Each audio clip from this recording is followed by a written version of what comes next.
नमस्कार विद्यार्थियों, हमारे YouTube चैनल एल क्लासेस पर आपका हार्दिक स्वागत है। विद्यार्थियों, हिंदी की जो कक्षाएं चल रही है उसमें आज जिस टॉपिक के ऊपर चर्चा करने की तरफ जा रहे हैं उस टॉपिक का नाम सर्वनाम है। जैसा कि आपको थंबनेल में अच्छी तरह दिखाई दे रहा है कि हमारा टॉपिक का नाम क्या है, सर्वनाम। तो सर्वनाम पढ़ने की हमें आवश्यकता महसूस क्यों हुई? क्योंकि हमने संज्ञा टॉपिक पढ़ लिया था और सर्वनाम की परिभाषा से भी ज्ञात हो जाता है कि सर्वनाम कहते किसको, यानी कि संज्ञा शब्द की पुनरावृत्ति को रोकने के लिए जिन शब्दों का प्रयोग होता है उसे सर्वनाम कहते हैं। तो एक एक को देख लेते हैं पीपीटी के मार्फत। पीपीटी में क्या लिखा हुआ है तो देखिए, टॉपिक का नाम लिखा हुआ है साथियों, सर्वनाम लिखा हुआ है। सर्वनाम, अगर सर्वनाम शब्द के टुकड़े करते हैं तो इसके टुकड़े होते हैं सर्वधन नाम, यानी कि सभी का नाम, और नाम को ही हम क्या कहते हैं, संज्ञा कहते हैं। तो सर्वनाम शब्द की परिभाषा क्या दी हुई है? वे शब्द जो संज्ञा के स्थान पर प्रयुक्त होकर उन्हें सर्वनाम कहते हैं, यानी कि ऐसे शब्द जो संज्ञा के स्थान पर प्रयुक्त होते हैं उनको क्या कहते हैं, सर्वनाम कहते हैं। सर्वनाम शब्द का अगर अर्थ जाने तो अर्थ क्या होता है इसका, सभी का नाम, और नाम को क्या कहते हैं विद्यार्थियों, संज्ञा कहते हैं। क्या बोलते हैं? संज्ञा कहते हैं। क्या बोलते हैं? संज्ञा कहते हैं इसको विद्यार्थी। एक मिनट, नाम को क्या बोलते हैं? संज्ञा कहते हैं।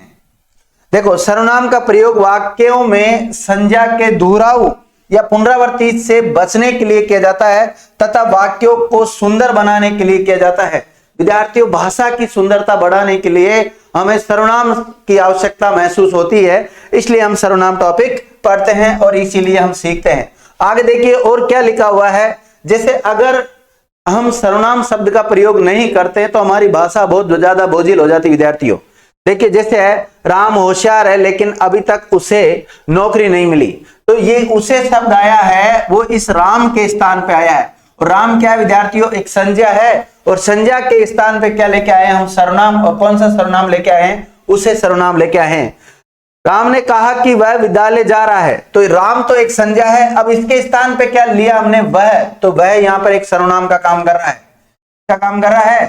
सर्वनाम का काम कर रहा है। राम स्कूल जाता है, राम स्कूल में खेलता है, राम शिक्षक की बातों को मानता है, राम बहुत बदमाशी करता है। ऐसे अगर हम राम राम शब्द या किसी भी संज्ञा शब्द को बार बार बोलते हैं तो वो भाषा बड़ी क्लिष्ट लगने लग जाती है, भाषा में सुंदरता नहीं आती।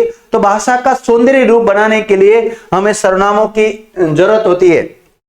आगे देखो विद्यार्थियों, राम स्कूल जाता है, वह स्कूल में खेलता है, वह शिक्षक की बातों को मानता है। तो अगर इस प्रकार लिखता है, जैसे हमने इसमें वह सर्वनाम का प्रयोग कर लिया, तो कितना अच्छा वाक्य लग रहा है, आसानी से समझ में भी आ रहा है। देखिए नो डल क्या लिखा हुआ है, सर्वनाम का अपना कोई लिंग नहीं होता। विद्यार्थियों देखिए, जो हिंदी में लिंग दो होते हैं, कौन कौन से होते हैं? पुंलिंग और स्त्रीलिंग। तो सर्वनाम जो शब्द होते हैं, जैसे मैं सर्वनाम है, मैं सर्वनाम को डायरेक्ट देख के आप ये नहीं बता सकते हो कि मैं का लिंग कौन सा, पुंलिंग है या स्त्रीलिंग है। ठीक है, लिंग का निर्धारण क्रियापद से ही होता है। जब सर्वनाम का, जैसे भाई ये मैं जो शब्द है इसका लिंग क्या होगा?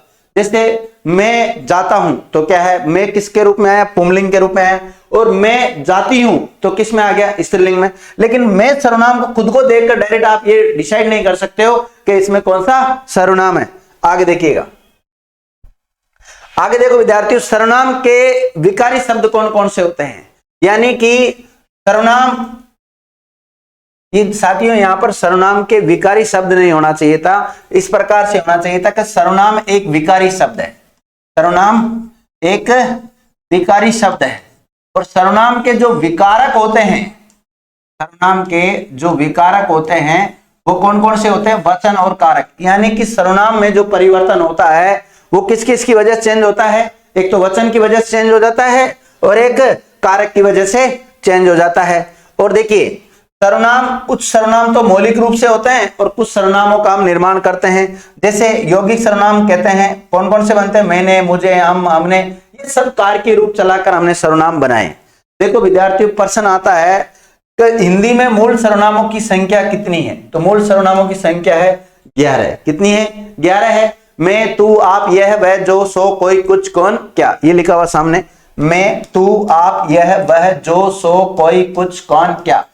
सर्वनाम मूल रूप से जो मौलिक सर्वनाम है विद्यार्थियों, इनकी संख्या हिंदी में 11 ही है।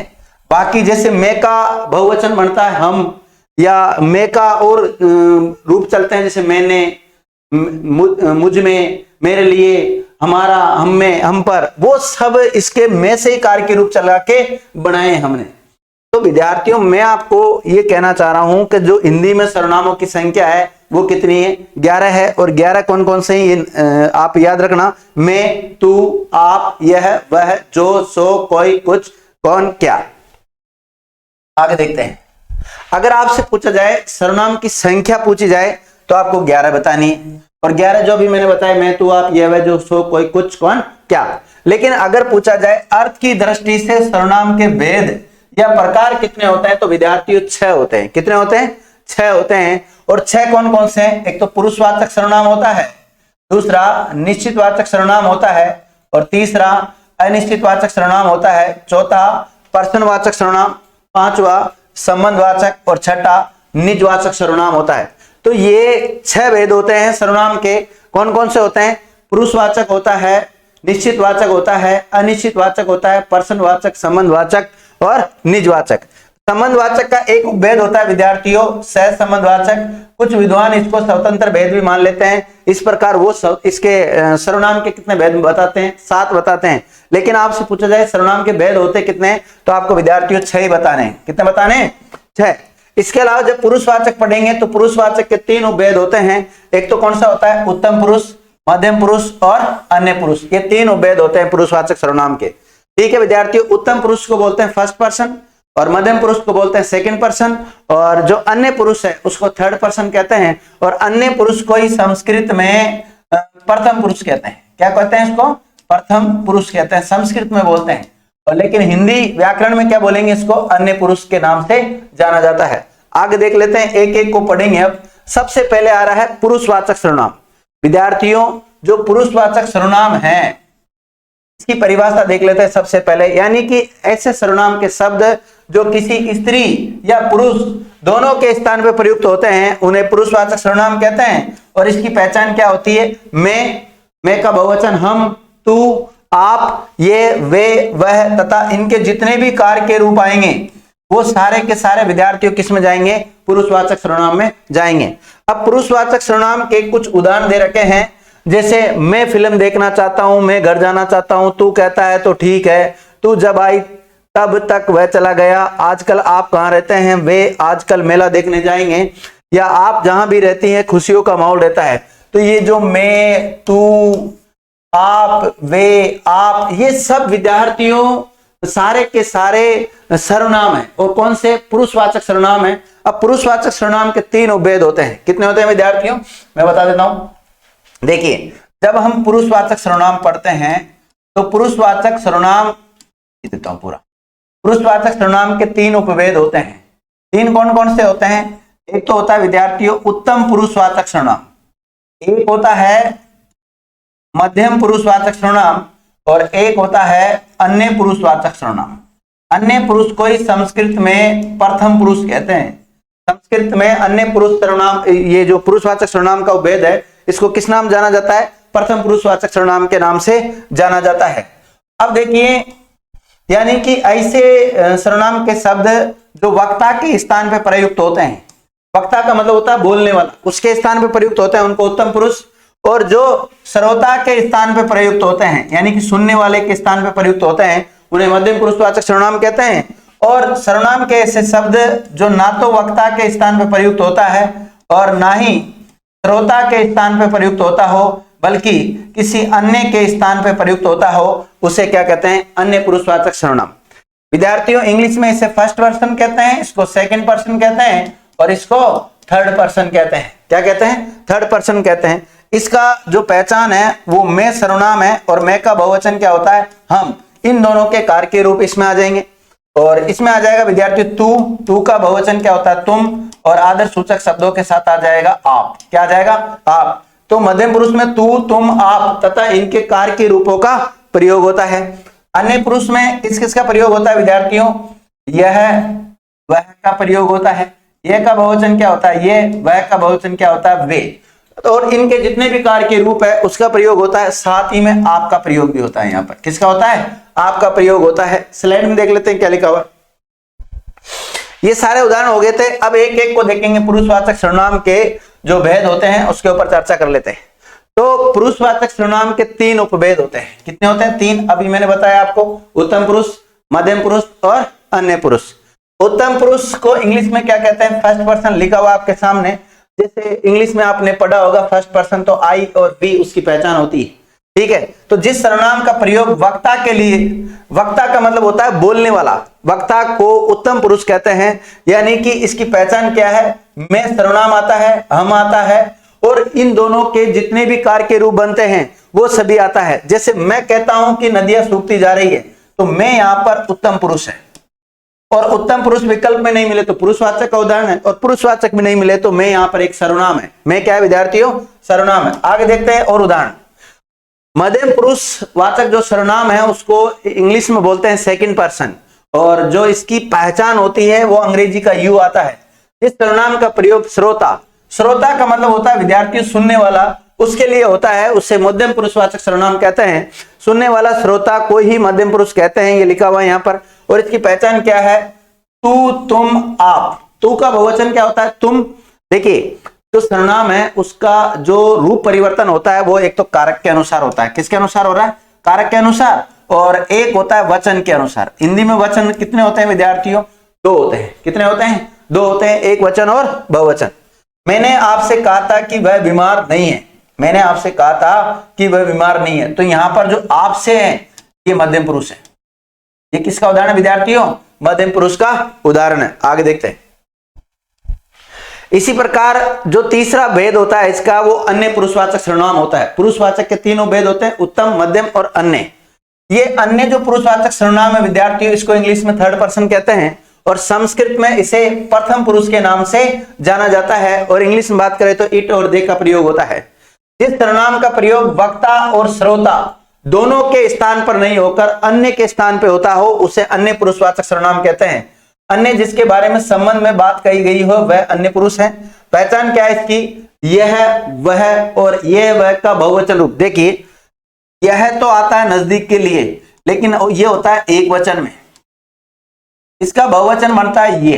क्या बनता है? ये। और वह आता है विद्यार्थियों दूर के लिए, और वह का बहुवचन बनता है वे। तथा इनके जितने भी कार्य के रूप बनेंगे वो सारे किस में आ जाएंगे? अन्य पुरुषवाचक सर्वनाम की पहचान होगी साथियों। आगे देखते हैं। भी लिखा, मैंने आपको बताया था कि वह पढ़ने में बहुत तेज है। तो यहां वह जो शब्द आया है वह एक सर्वनाम है। वह क्या है विद्यार्थियों? सर्वनाम। और सर्वनाम में भी कौन सा है? अन्य पुरुषवाचक सर्वनाम है। कौन सा है? अन्य पुरुषवाचक सर्वनाम है। आगे देखते हैं। यदि आप शब्द का प्रयोग किसी व्यक्ति विशेष का परिचय करवाने के अर्थ में किया जाता है तो वहां यह अन्य पुरुषवाचक सर्वनाम में भी चला जाता है। देखिए विद्यार्थियों, जो आप सर्वनाम है इसका प्रयोग कहां कहां होता है मैं बता देता हूं। एक तो इसको हम पढ़ते हैं अन्य पुरुषवाचक सर्वनाम में। किस में पढ़ेंगे? अन्य पुरुषवाचक सर्वनाम में पढ़ेंगे। एक पढ़ते हैं साथियों इसको मध्यम पुरुषवाचक सर्वनाम में, आदर सूचक शब्दों के लिए। और एक पढ़ते हैं इसको निजवाचक में। कहां पढ़ेंगे? निजवाचक में। जो 6ठे नंबर पे भेद आएगा सर्वनाम का उसके ऊपर चर्चा करेंगे, वहां देखेंगे। तो उदाहरण लिखा हुआ है, जैसे नरेंद्र दामोदर दास भारत के प्रधानमंत्री है, आप एक मितव्ययी प्रशासक है। तो यहां पर जो आप आया है, अब आप देखो कहां कहां जाता है? मध्यम पुरुष, अन्य पुरुष और निजवाचक सर्वनाम। तो किस में जाएगा यहां पर आप? ये आप जो उदाहरण है विद्यार्थियों अन्य पुरुषवाचक सर्वनाम का उदाहरण है, या कह सकते हैं पुरुषवाचक का उदाहरण है। विराट कोहली क्रिकेट के महान सम्राट कहलाते हैं, आप भावी क्रिकेटरों के पथ प्रदर्शक है। तो यहां पर आप मध्यम पुरुष में भी नहीं जाएगा और निजवाचक में भी नहीं जाएगा, बल्कि ये जो आप है वो किस में जाएगा? अन्य पुरुषवाचक सर्वनाम में जाएगा। आगे देखिए, उत्तम पुरुष और मध्यम पुरुष को प्रधान पुरुष या मुख्य पुरुष भी कहते हैं। अन्य पुरुष को अप्रधान पुरुषों में या गौण पुरुषों में शामिल किया गया है। आगे देखिए, सर्वनाम का एक भेद कंप्लीट हो गया विद्यार्थियों। वो कौन सा कंप्लीट हो गया? पुरुषवाचक। कौन सा हो गया? पुरुषवाचक कंप्लीट हो गया। पुरुषवाचक के जो 3 उपभेद थे, उत्तम, मध्यम और अन्य, ये तीनों आपके कंप्लीट हो गए। और इसी के साथ में एक सिलेबस में एक टॉपिक दिया रहता है विद्यार्थियों, उसका नाम होता है पुरुष। तो पुरुष भी आप सर्वनाम के साथ ही सीख सकते हैं, क्योंकि पुरुष को अलग से पढ़ाने की कोई आवश्यकता नहीं है। तो देखो, निश्चयवाचक सर्वनाम का एक और नाम मिलता है संकेतवाचक सर्वनाम। ठीक है। परिभाषा क्या है विद्यार्थी इसकी? वे सर्वनाम शब्द जो किसी वस्तु, पदार्थ, प्राणी, स्थान आदि का निश्चितता का बोध कराते हैं। यानी कि सर्वनाम के ऐसे शब्द जो किसी वस्तु की, पदार्थ की, प्राणी की निश्चितता का बोध कराते हो। अब देखो सर्वनाम का जो मूल प्रवृत्ति है वो क्या है? संज्ञा के स्थान पे तो प्रयुक्त होते हैं, संज्ञा के स्थान पे प्रयुक्त होकर अगर उसकी निश्चितता का बोध करा देते हैं तो उसे निश्चयवाचक या संकेतवाचक सर्वनाम कहते हैं। जिस सर्वनाम से किसी वस्तु, व्यक्ति अथवा पदार्थ के विषय में ठीक ठीक और निश्चित ज्ञान, या जिसको हम शुद्ध उच्चारण करेंगे तो क्या बोलेंगे इसको? ज्ञान हो, निश्चयवाचक सर्वनाम कहलाता है। निश्चयवाचक सर्वनाम से पास या दूर की वस्तु का निश्चित बोध होता है और इसकी पहचान क्या होती है? यह, वह और ये, वे, ये की पहचान किसकी होती है विद्यार्थियों? अन्य पुरुषवाचक सर्वनाम की भी होती है। आगे देखो कुछ उदाहरण दे रखे हैं। वह अच्छा है, वह तो राम है, वह बुरे हैं, वह उसका घर है, ये ठीक है, वह तो राम है, ये अच्छे हैं, वे बुरे हैं। सामने जो बड़ा सा घर दिखाई दे रहा है वह मेरा है। इस पुस्तक को देखो, ये कितनी उपयोगी है। इस वर्ष भी उसी को पुरस्कृत किया जाएगा। यह घर मेरा है, ये मेरा घर है, ये मेरा भाई। तो इनमें सब में विद्यार्थियों ये निश्चितवाचक सर्वनाम का उदाहरण है। वह तो राम है, ये भी निश्चितवाचक का है, लिख देता हूं मैं यहाँ पर, ये भी निश्चित का है। ये भी उदाहरण किसका है? निश्चित का। क्योंकि ये उदाहरण जो दे रखे हैं ये मिश्रित उदाहरण है। ये यहाँ पर जो वह आया ये भी निश्चित के लिए आया है, ये ठीक है, ये भी निश्चित के लिए, ये सब निश्चित के लिए है। यहाँ तक जितने भी आए निश्चित के लिए हैं, ये भी निश्चितवाचक सर्वनाम है। यहाँ पर भी इस पुस्तक को देखो, यह कितनी उपयोगी है, ये भी ठीक है, निश्चित के लिए आया है। इस वर्ष भी उसी को पुरस्कृत किया गया, ये भी विद्यार्थियों निश्चित में जाएगा। ये घर मेरा है, सार्वनामिक विशेषण में जाएगा। क्योंकि जब देखिए इसको थोड़ा देख लीजिए, यहां पर आया यह घर, जब संज्ञा शब्द के साथ, इसके साथ संज्ञा शब्द के साथ यदि कोई सर्वनाम का शब्द एक साथ प्रयुक्त हो जाते हैं तो उसे सर्वनाम नहीं कहकर सार्वनामिक विशेषण कहते हैं। क्या कहते हैं? सार्वनामिक विशेषण कहते हैं। और सार्वनामिक विशेषण के ऊपर हम चर्चा करेंगे। विशेषण में जो विशेषण का एक उपभेद होता है वहां पर उसको सार्वनामिक विशेषण या संकेत बोधक विशेषण कहते हैं, वहां पर चर्चा करेंगे। ये मेरा भाई है, ये अन्य पुरुष के लिए आया विद्यार्थियों। और ये मेरा घर है, ये निश्चयवाचक सर्वनाम है। ये घर मेरा है, ये यहाँ पर देखो थोड़ा सा चेंज है, तो ऊपर वाला तो जा रहा है सार्वनामिक विशेषण में और नीचे वाला जा रहा है निश्चयवाचक सर्वनाम में जा रहा है। आगे देखते हैं। मैं उनसे बात करूंगा, तो यहां पर जो मैं आया विद्यार्थियों ये उत्तम पुरुष का उदाहरण। देखिए आप एक नोट डाल सकते हैं। नोट क्या है? नोट ये है विद्यार्थियों कि एक जो वाक्य होता है, एक सेंटेंस होता है, एक वाक्य होता है, उसमें एक से अधिक समान अथवा भिन्न सर्वनाम, समान सर्वनाम भी हो सकते हैं और भिन्न सर्वनाम प्रयुक्त हो सकते हैं। क्या लिखा है? ये प्रयुक्त हो सकते हैं। देखिएगा, मतलब कहने का मतलब यह है कि जो एक वाक्य होता है उसमें एक से अधिक सर्वनाम प्रयुक्त हो सकते हैं। वो सर्वनाम के शब्द समान भी हो सकते हैं और अलग अलग भी हो सकते हैं। ये वही गाय हैं, तो यह किसका काम कर रहा है? यहाँ निश्चयवाचक सर्वनाम का। वह बिलायती चूहा है, वह किसका काम कर रहा है? निश्चयवाचक सर्वनाम का। आजकल ये कुछ नहीं खाता पीता है, तो यह किसका काम कर रहा है? ये काम कर रहा है विद्यार्थियों, देखो आजकल ये कुछ नहीं खाता पीता है और वह एक बार फिर दौड़ प्रतियोगिता में दूसरे स्थान पर रहा। दो सेंटेंस है, एक वाक्य तो ये है और दूसरा वाक्य यहां से स्टार्ट होकर ये दो वाक्य। नोट, उक्त दोनों उदाहरण पुरुषों के लिए होने के कारण इनमें पुरुषवाचक उदाहरण माना जाएगा। आगे देख लेते हैं। आगे देखो साथियों, अनिश्चयवाचक सर्वनाम। दो सर्वनाम के भेद हो गए, निश्चित हो गया और एक कौन सा हो गया? पुरुषवाचक सर्वनाम हो गया। अब पढ़ेंगे हम अनिश्चयवाचक सर्वनाम। अनिश्चयवाचक सर्वनाम यानी कि सर्वनाम के ऐसे शब्द जिनसे निश्चितता का बोध नहीं होता, उन्हें क्या कहते हैं? अनिश्चयवाचक सर्वनाम कहते हैं। देख लेते हैं प्रॉपर इस लैंग्वेज में क्या लिखा हुआ है। वे सर्वनाम शब्द जिनसे किसी वस्तु, पदार्थ, प्राणी, स्थान आदि का निश्चित ज्ञान नहीं होता हो, उन्हें अनिश्चयवाचक सर्वनाम कहते हैं। जो सर्वनाम किसी ऐसे व्यक्ति, पदार्थ या बोध कराए जिसका कोई पता ठिकाना ज्ञात न हो, अर्थात जिस सर्वनाम से किसी व्यक्ति या पदार्थ का निश्चित बोध न हो, उसे अनिश्चयवाचक सर्वनाम कहते हैं। पहचान, पहचान क्या होगी विद्यार्थी इसकी? कोई, कुछ और किसी तथा इनके कई जो कार्य के रूप होते हैं वो सब आ जाएंगे। नोट, कोई किसी सर्वनाम का प्रयोग प्राणीवाचक संज्ञा के स्थान पर किया जाता है और अप्राणीवाचक सर्वनाम के स्थान पर होता है। कुछ का प्रयोग कहां होता है विद्यार्थियों? अप्राणीवाचक, और कोई और किसी का प्रयोग कहां होता है? प्राणीवाचक के लिए होता है। आगे देखते हैं, उदाहरण दे रखा है कोई नाच रहा है। तो विद्यार्थी यहां पर कोई जो शब्द है वो अनिश्चितवाचक सर्वनाम का उदाहरण है। किसका है? अनिश्चितवाचक सर्वनाम का उदाहरण है। आपकी जेब में से कुछ गिर गया, तो कुछ यहां पर अनिश्चितवाचक सर्वनाम का उदाहरण है। अरे परीक्षा आ गई, कुछ तो पढ़ लो, कुछ तो पढ़ो, तो कुछ यहां पर अनिश्चित सर्वनाम है। किसी का मोबाइल गिर गया, तो किसी यहां पर क्या है? अनिश्चितवाचक सर्वनाम। किसी का फोन आया है, तो किसी क्या है यहां पर? अनिश्चित। उसके हाथ में कुछ है, तो कुछ किस में जाएगा विद्यार्थियों? अनिश्चितवाचक सर्वनाम में जाएगा।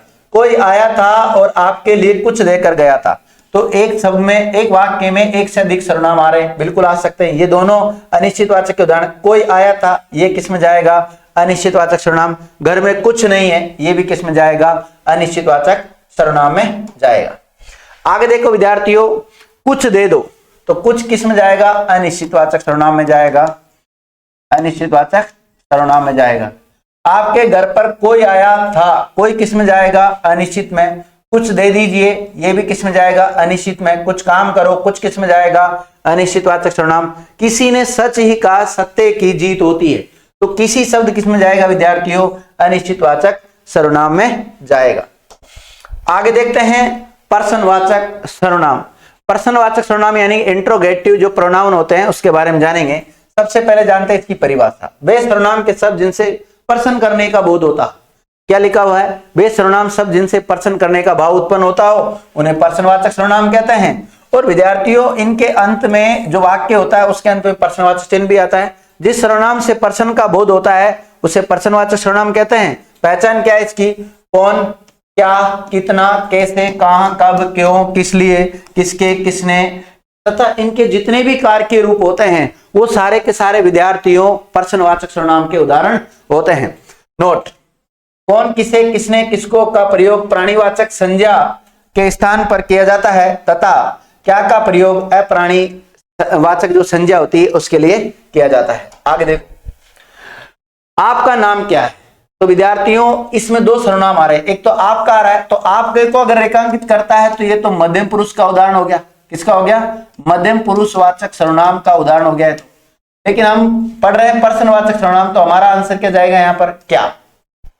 आपका मध्यम पुरुषवाचक सर्वनाम लिखा हुआ है। नाम, नाम विद्यार्थी एक संज्ञा है जातिवाचक, और क्या क्या है? प्रश्नवाचक सर्वनाम। आज कौन कौन जल्दी आए, तो यहाँ जो कौन कौन है ये प्रश्नवाचक सर्वनाम है।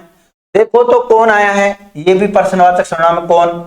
दूध में क्या गिर गया, दूध में क्या गिर गया, ये प्रश्नवाचक सर्वनाम है। क्या? यहाँ कौन है जो मुझे नहीं जानता, कौन किस में आएगा विद्यार्थियों? प्रश्नवाचक सर्वनाम में चला जाएगा। इसके अलावा तुम कैसे आए, तो ये भी किस में जाएगा? प्रश्नवाचक में। वह क्या चाहता है, तो क्या किस में जाएगा? प्रश्नवाचक सर्वनाम। आपने क्या खाया, क्या किस में जाएगा? प्रश्नवाचक में जाएगा। आगे देखते हैं विद्यार्थियों, इस प्रकार जो हमने अभी तक चर्चा की है वो निश्चितवाचक सर्वनाम, अनिश्चितवाचक सर्वनाम और प्रश्नवाचक सर्वनाम के ऊपर चर्चा कर ली, और पुरुषवाचक सर्वनाम के ऊपर चर्चा कर ली, और एक सर्वनाम के बारे में सामान्य जानकारी हमने जान ली। अब विद्यार्थियों, नेक्स्ट जो क्लास होगी उसमें हम जो इसके भेद बच जाते हैं उसके ऊपर चर्चा करेंगे, और साथ ही में सर्वनाम का जो कार्य रूप चलता है उसके ऊपर चर्चा करेंगे। थैंक यू मित्रों।